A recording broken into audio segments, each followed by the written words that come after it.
Welcome to this week in the world of wrestling. Welcome to TWitWoW, the best wrestling podcast made for wrestling fans, by wrestling fans, on the web today. I'm John, that's my cohort in commentary, Ashton, and this is our NXT review. This is a very fun episode of NXT. I personally wouldn't call it exactly a fallout from NXT TakeOver London because we didn't get a lot of follow-up from the matches that took place on that main card. But what we did get were debuts, returns, and a hell of a lot of exciting action. I really enjoyed this episode. The London crowd continued to be great, which is no surprise to anyone. Partner, what'd you think of it? Yeah, this show basically consisted of 3 matches that were taped, I believe, before NXT TakeOver London in front of the same crowd, and then a whole bunch of promos that were actually on the WWE YouTube channel that we could have, and you and I personally did watch a lot of them since NXT TakeOver London. Yes. So that's really how it was all packaged. So I'd say the week after, next Wednesday. Next Wednesday is going to be new content. It's going to be really interesting, and I'm looking forward to see where they go with a lot of stuff. Definitely. Because, for NXT, you're talking the road to their next big special, and it's just really, the momentum is building. So, with that said, do you have anything else you want to say about this episode before we get right into our first segment? Go to it. All right, heat of the night. I've got 0 heats of the night tonight. I do have a bit of constructive criticisms, but I want to save that for a particular segment. Overall, though, as far as the episode as a whole, no problems here. Okay, I'm curious to know what your constructive criticism is and if it ties into my one nitpick. Okay, what's your nitpick? Bull Dempsey. It's funny because it's the same segment, but my criticism is more on Elias Samson, not Bull Dempsey. But I want to hear what you have to say. Yeah, my criticism is I don't think, and it's not even at Bull Dempsey specifically, really. I just don't think that he should have gotten anywhere close to as much offense as he did in this match. Oh, okay, so you think it should have been just straight up squash, not even slightly competitive. I think, you know what, maybe it is partially about Bull Dempsey, because to me, this bullfit character belongs in the 80s. Right. This is not necessarily the kind of thing that, it's not overly progressive, because it's still, you're laughing at the guy because he's fat. If he was in shape, everything that he does wouldn't be funny. And, it's not like it's this, overly offensive thing either, because they're still trying to at least sound supportive when they talk about him. And Corey Graves becomes less of an amazing commentary with Bull Dempsey, because Bull Dempsey's supposed to be a good guy, and Corey Graves talks good about him. Makes no sense to me. Right, it's kind of like pulling that JBL when JBL talks about the Usos or Cena or something like that. Yeah, and then you see Bull Dempsey get a bunch of offense in a match where he's supposed to be the jobber, and I'm just not a fan of Bull Dempsey at all. And as far as I'm concerned, if the situation with him was fish or cut bait, you could cut bait and no one would blink an eye at it.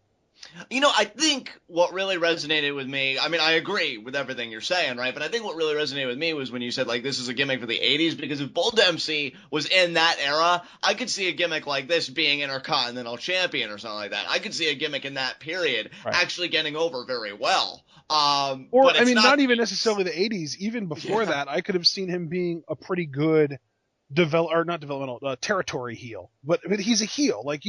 This whole gimmick with the bullfit thing, it doesn't work, because the only reason people are cheering for him is because he's fat and he's trying. Exactly.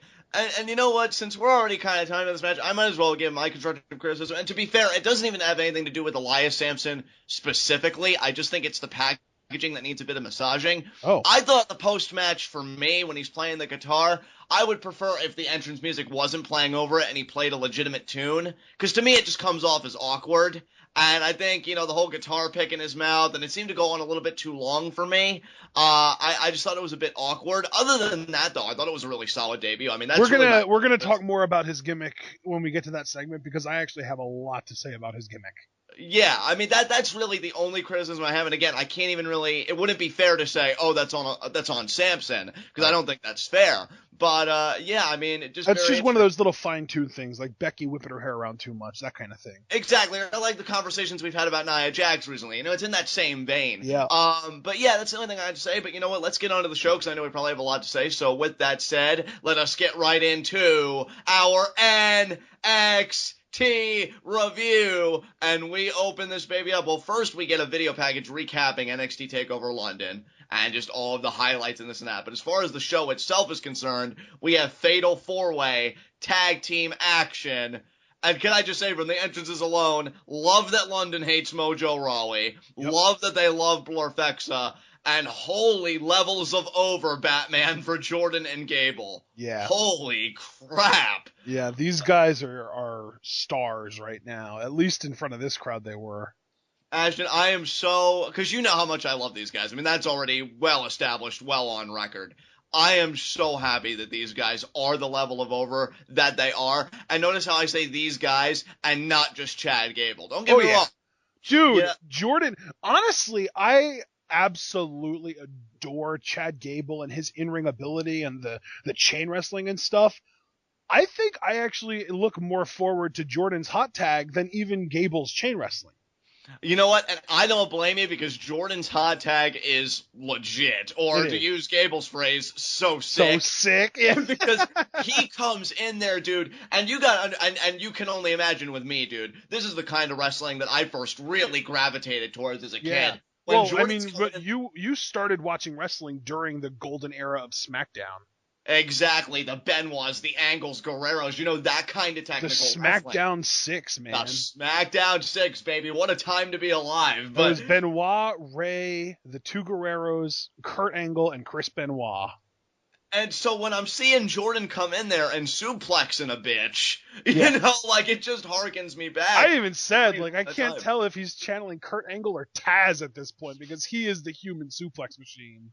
Dude, I just think when I see him suplexing people to death, I think back to that Scott Steiner versus Triple H Royal Rumble just suplexes everywhere, but in a much better way. Yeah. And yeah, I mean, I know we've I know a few episodes back, we talked about Chad Gable could improve his psychology, but I'll tell you, he's got so much going for him right now with his chain wrestling and how people respond to him, and the fact that he has a personality with that chain wrestling.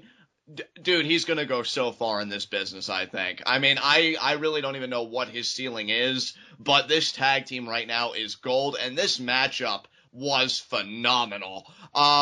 Really, and you know what? The booking was smart here because they really, it took so long for Jason Jordan to get in the match on the part of Jordan and Gable, but they gave Gable a lot of ring time tonight, and I think they really played to his level of overness. I thought that was very smart. Yeah, they definitely did because... Man, I feel like it's weird because very rarely do you see an entire match, specifically in NXT. You might see it a lot in WWE with the Usos or someone like that, but very rarely in NXT do you see an entire match built around one team. Yeah. And that's what this match was. This entire match felt like it was built around Jordan and Gable because they needed to, honestly. It's not like they did it just because they wanted to try and get Jordan and Gable more over. They needed to because of how over these guys already are. Because really, they made the mistake of trying to get the babyfaces to tag Jordan and Gable. But what they didn't realize was the babyfaces are tagging Jordan and Gable out, and that makes people dislike them. Exactly. You had moments where Mojo Rawley would steal a tag from Chad Gable, and the crowd would give him hell over it. Yeah.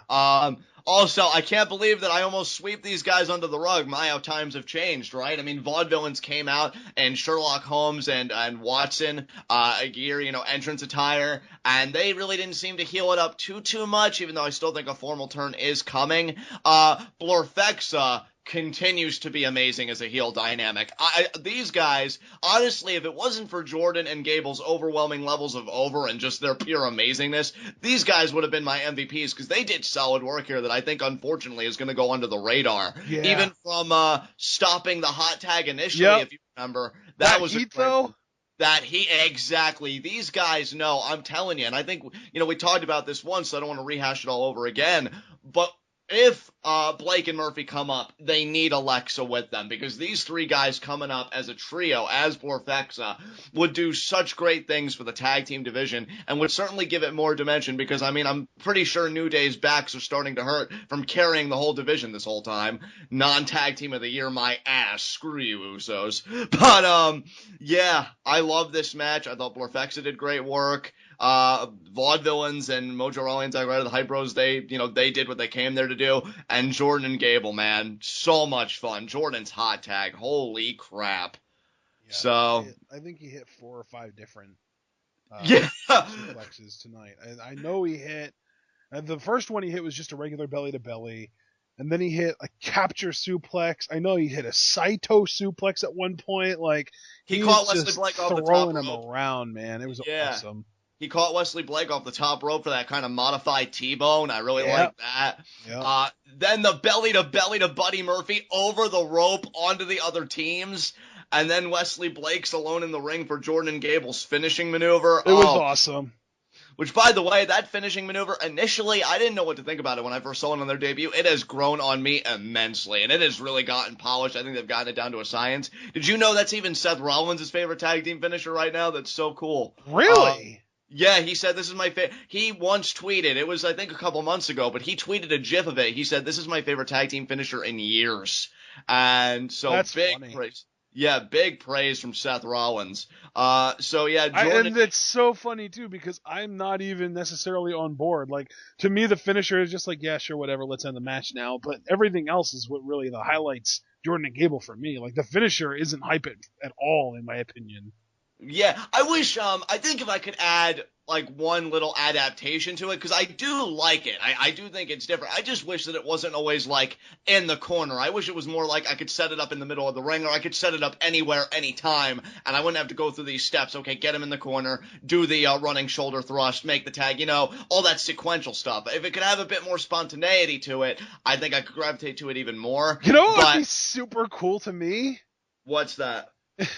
You're going to think this is dumb, and a lot of people probably will too, but I think it would be amazing. If Gable got the guy in a waist lock, and then Jordan got behind him and suplexed both of them. And then, like, would you have, like, maybe, like, a bridge, so it'd be, like, a bridging kind of thing? I would have Jordan let go, but Gable would catch up in a bridge. Interesting. I'd actually like to see that, like, actually played out. Like a double power suplex. Because the thing is, like, all their tag team finisher right now is just a side slam. Yeah, it's like a high angle side slam. Yeah. Which I they guess just pass the guy from one person to the other, and that's what makes it look cool. I guess really the effective part, to be honest, is the running shoulder thrust that precedes it, because you got to think it drives the air out of the guy, and then you get suplexed from Jordan. Yeah. Yeah, and then, like, whatever. But regardless, even with the little things that maybe we could refine here or tweak there, I mean, these guys have an amazing act, and, don't take our word for it. Listen to London. If these guys aren't the number one contenders by now, and they made it seem like whoever won this match, yeah. So, mechanics, watch your back, because, I mean, they are so ready, willing, and able to take those tag titles. I am so excited. Yeah, it's looking pretty awesome. I'm looking forward to. That's my thing too. Is like the only bad thing about these post live specials that are taped on the same day in front of the same crowd is that it's another week of no storyline progression, and it drives me crazy. I know, because I'm, like, itching, especially after this match, I'm itching for the whole story between the mechanics and Jordan and Gable to get started. Because I'm just like, I can't believe I have to wait another week for it to even be, and maybe even 2 weeks, because the roster rotation, they probably won't even be on next weekend. I'm just like, oh, god damn it. Well, somebody has to be on next weekend. Or next week. That is true. Yeah, that is true. So we'll see, but yeah, this is a very fun match, guys. So after that, what do we get after this? After this, we had a Tye Dillinger promo. He cut this on Sami Zayn. And John, you pointed out that his finishing line to this whole thing was actually really good. He said, every day and in every way, Dillinger is a 10. Loved it. You know what? Look, I'm not even going to do any of the joking or whatever tonight. I want to play it completely straight when talking about Tye Dillinger, because I think he had a great night tonight. And it just further affirms. You love the gimmick. You obviously want him to get pushed. I haven't been saying through all my kidding that he deserves to get a push. And this only further, adds credence to that. This is a great promo. The guy understands his gimmick. and it doesn't feel forced. It feels very authentic. And the idea that he's already got lines and catchphrases like that shows that this gimmick really can work if you care enough about it to give it that push. I love it. I think it's got a great look. I love that he can be a heel or a face with it, which is very interesting because you'd think something like a Perfect 10 that's automatically like a heel gimmick. And on the main roster, sure, that's probably all it could be. But you're fortunate enough to be in a crowd like Full Sail that can gravitate to gimmicks like this. So it has that versatility of either being face or heel. I just thought this was great work. I like that he just really didn't care that it was Sami Zayn. He was still confident in his abilities, and that really came through. And yeah, this whole thing is just great. I really do hope he gets his time to shine soon. Oh yeah, I mean, I think that he's in a pretty decent spot right now. He's sort of, rather than being like that Bull Dempsey, CJ Parker kind of just pure out jobber, he's a jobber to the stars. Exactly. I mean, he got to work with Sami Zayn tonight. I mean, let's not mince words here. You know, Sami Zayn's return match, Tye Dillinger was the one picked to work it. Why? Because they know he's a great seller. They know, like, he can put on a compelling match to get people back into Sami Zayn, to get people thinking, oh, you know, this is his return. He's back. I'm jazzed up, whatever. And, you know, I think that's a compliment in its own right. And I think when you're in that kind of position, because we've always talked about past NXT stars that have kind of paid their dues and done their time before they get their push, I think Tye will get his push. I just think it's just a matter of time. I really do. So for all Tye Dillinger fans, and I say this sincerely, patience is the best thing you can have right now, because if he's working with Sami Zayn and paying his dues there already, that kind of in that spot on the card, it's only a matter of time before he gets his own spotlight to work with. So I'm quite confident in that. Yeah, it won't be long. He'll be fine. Next thing we had though was kind of our last Elias Samson vignette. But this time, rather than the singing that he's been doing on these other vignettes, he's more talking.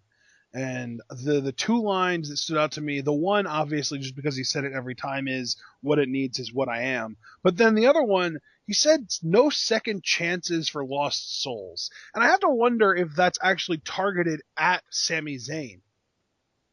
Yeah, you know, and you know, I was the one that said I would love to see Elias Samson work a program with Sami Zayn in due time. Yeah. And it's funny that he said no second chance for lost souls, and I felt like he said something else in that promo. I wish for the life of me I could remember what it was, but it made me think of Sami. I'm gonna have to go back and listen to that promo again, to be honest. But I felt like there were at least two references that made me think, Sami? Like, you know, and maybe I was just imposing it on the promo, because again, I'm the one thinking here, like, oh, Sami Elias, let's feud. But no, I liked it. I like that he's just shrouded in enigma. And, you know, when we get to the actual debut, which we will hear in a few moments, you know, that I think was executed pretty well for the most part. And yeah, I do think there's promise here. I think any gimmick's going to need time to, you know, get the proper reaction, get that momentum and everything else. But man, the packaging just straight away, I really like it. It's different, and that's what NXT is known for, you know, being different and being distinct. And Elias Samson continues that trend. Yeah, I mean, I really like that they're not just kind of tossing him out there and being like, hey guys, this is the Drifter, which is what they did at Brooklyn. But I like that they're giving him more of a build, more of a backstory. I feel like the only people that ever really get this kind of build anymore are the indie stars, like your Apollo Crews, your Finn Balor, your Hideo, that kind of stuff, Kevin Owens. But now we've got this guy that's never been really a big name on the indies that I know of. He's more a product of the WWE system, and it's so opposite to WWE, but they're finally starting to really give this big rub to one of their home-built guys. Yes, which I think is needed. You know, I have no problem, obviously, with the Zayns. I've certainly not a problem with the Owens or anything like that.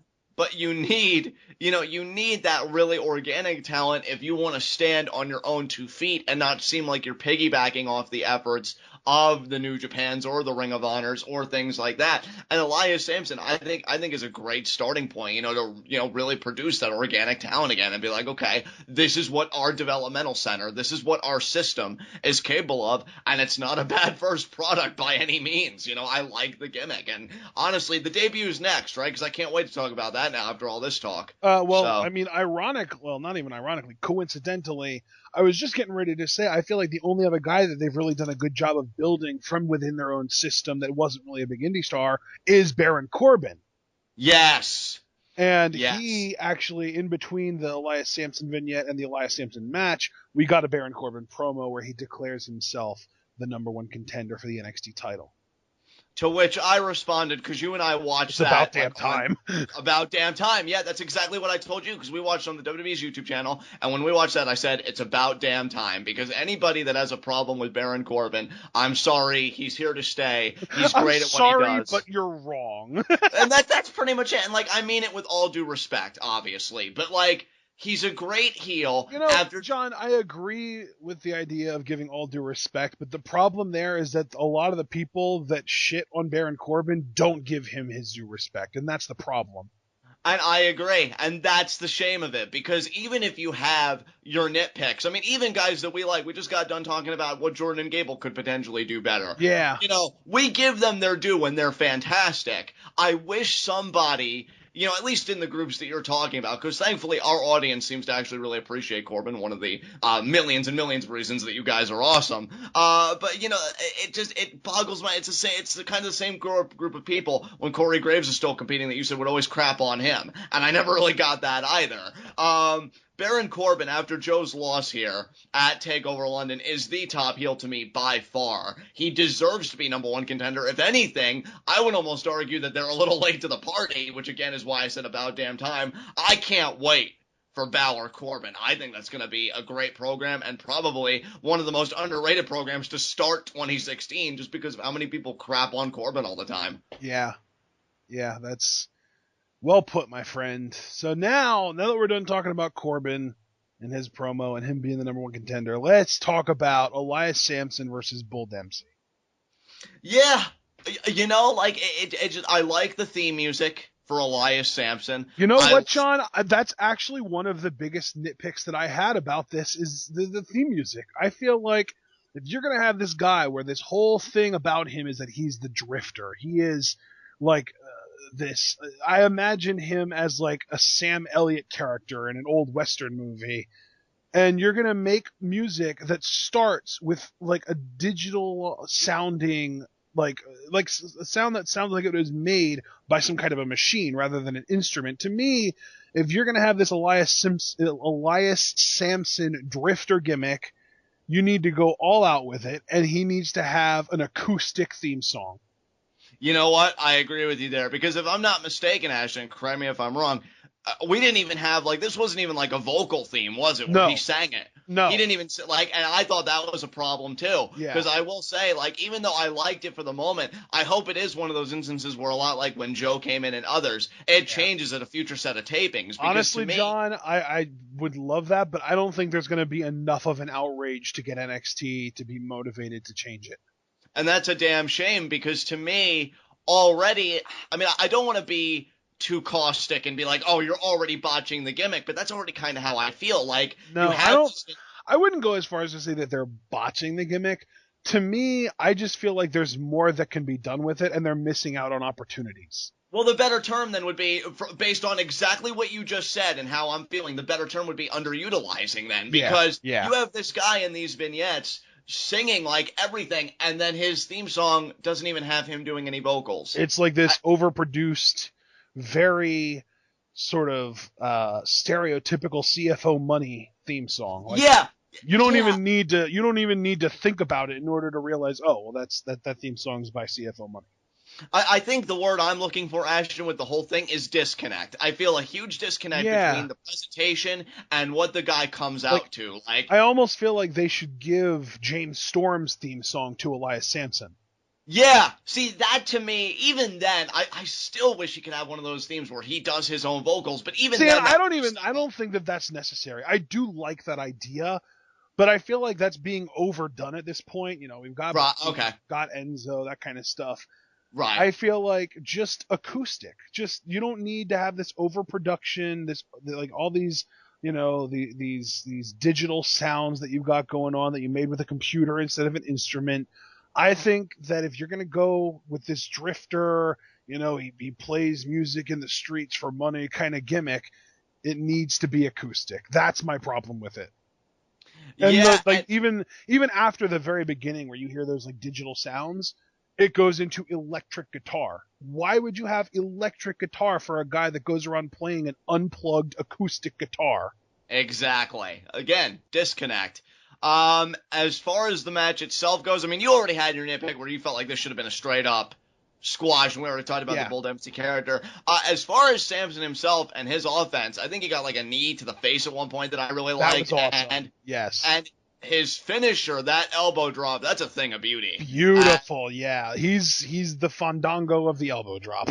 Yeah, I mean, great for him. And you know what? Like, how can I put this? I like that the finisher is pretty basic, but it has an elegance to it. And I hope he does get pushed, because here is this guy that doesn't have this overly flamboyant, like, kind of finisher, like, oh, look at this razzle-dazzle. No, it's very straightforward, but it's beautifully executed. There's something very admirable in that, and I hope that doesn't really, slow him down. I hope he does get pushed, and I hope that elbow drop does get legitimized, because, I think it does. Again, it's all about that uniqueness. I mean, how many people do you see win with an elbow drop anymore? And now you've got Elias Samson doing it. I think, that's cool. Again, my biggest nitpick was the post-match. I was like, to me, we already talked about the critiques of the theme, so I actually feel like it ties in quite nicely. Why are you playing the guitar when your theme is drowning that out?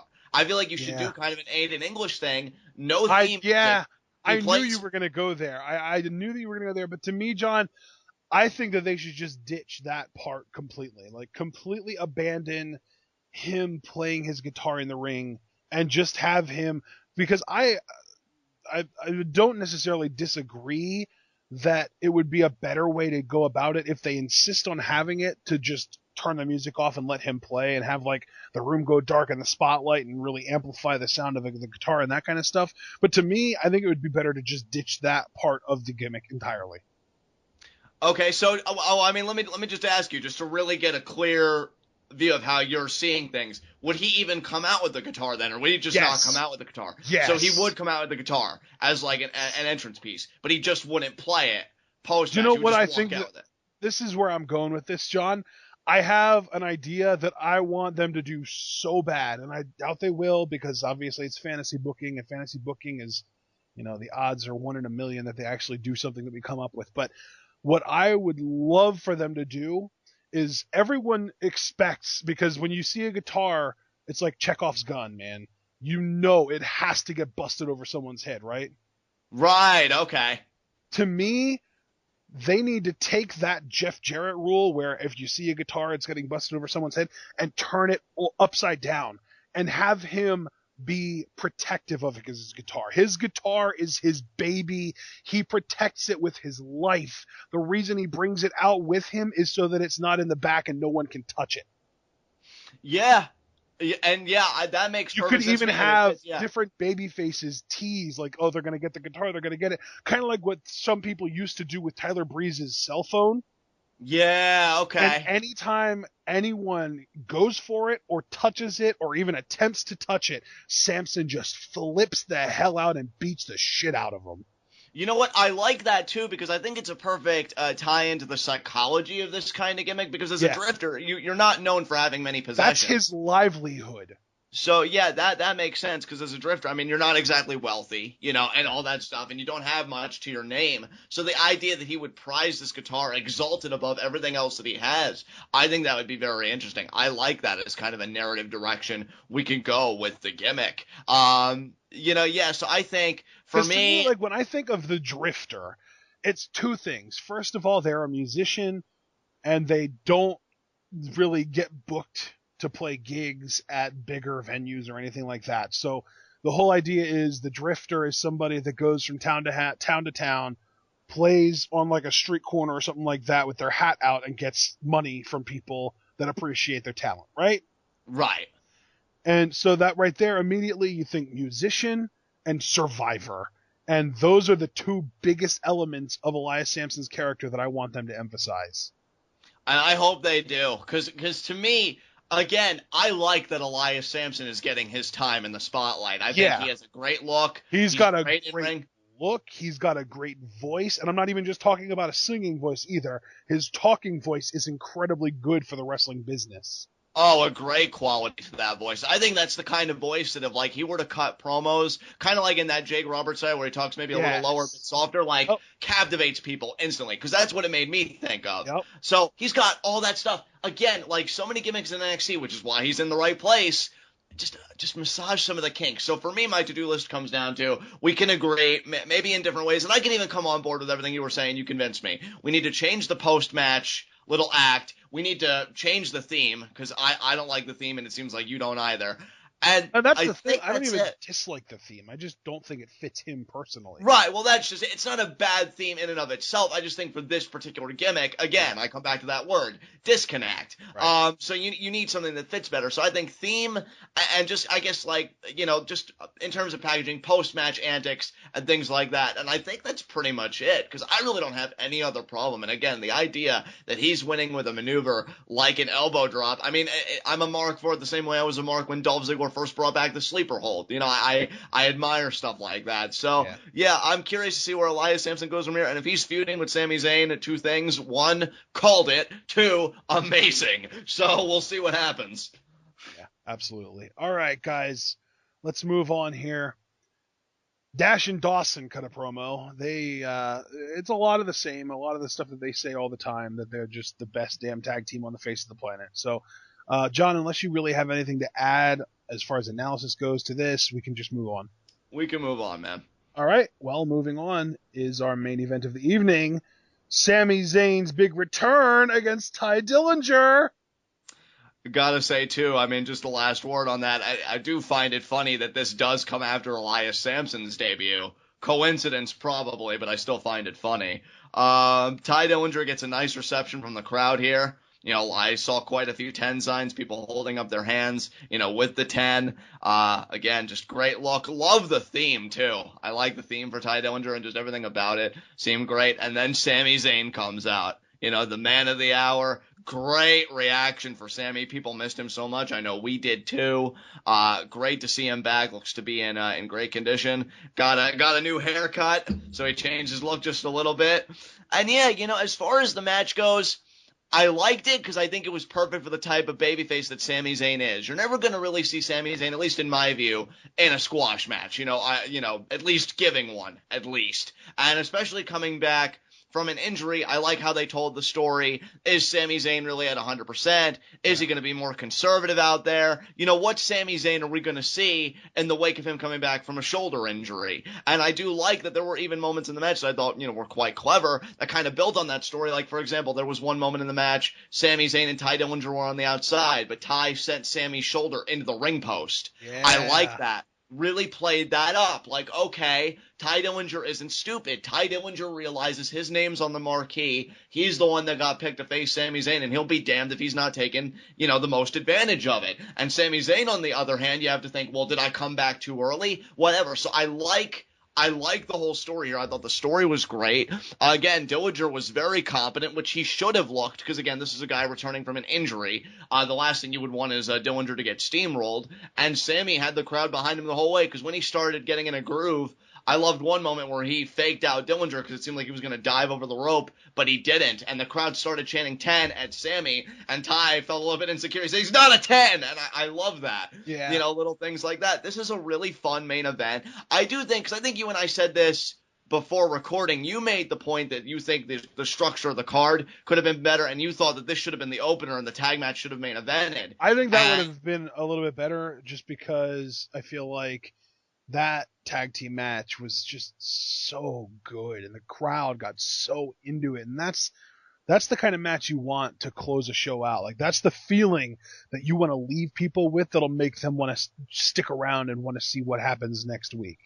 And I completely agree. And plus, like I told you, in that same conversation, I think when you close a show with guys like Jordan and Gable, that really highlights what NXT is all about. Like, here the future is taking this moment tonight, but not to lose focus. Sami Zayn does win with his T-bone in the corner, his exploder in the corner, and then the Yakuza kick, the haluva kick, I think is what he calls it. It's been so long. And he does get the win.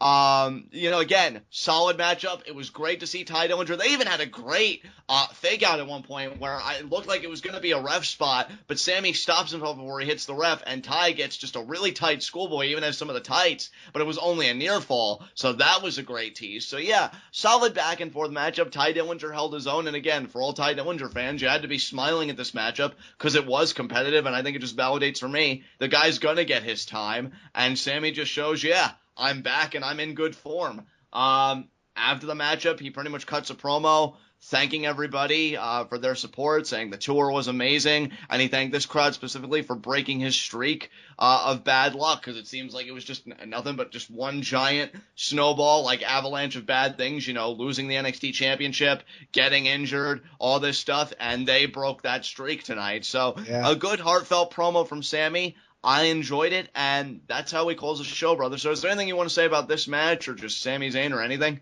No, I just, it's an odd show to review because of the structure of it, because it was really just the matches, and everything else we've already seen because of YouTube, or at least almost everything else. I think that the Elias Samson vignette was new, and we hadn't seen that before, but I feel like everything else that we saw on this, from a talking perspective, was already on the YouTube channel, including Sami's promo at the end, and they even cut out the part where he brings up other cities in England and they get booed, and he's like, "Oh, I didn't know that you guys had heat with each other," and that kind of stuff.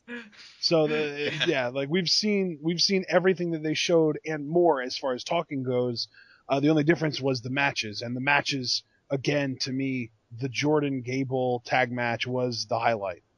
Oh, absolutely. And so, of course, also the Elias Samson debut. I mean, we had a lot to say negative about it, but it was really well done, and he is going to go really far.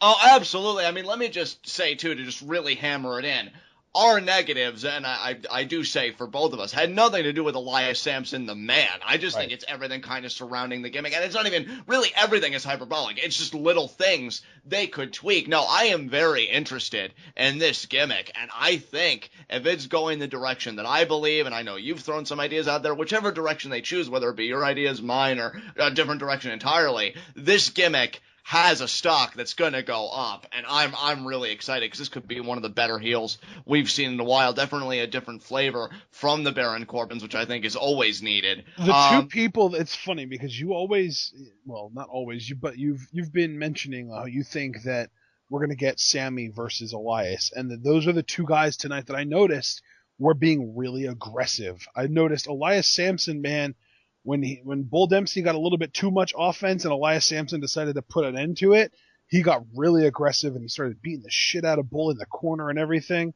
And then on the other hand, Sami Zayn brought that like Kevin Owens feud kind of fire that we're not used to seeing from him all the time. Yeah, man.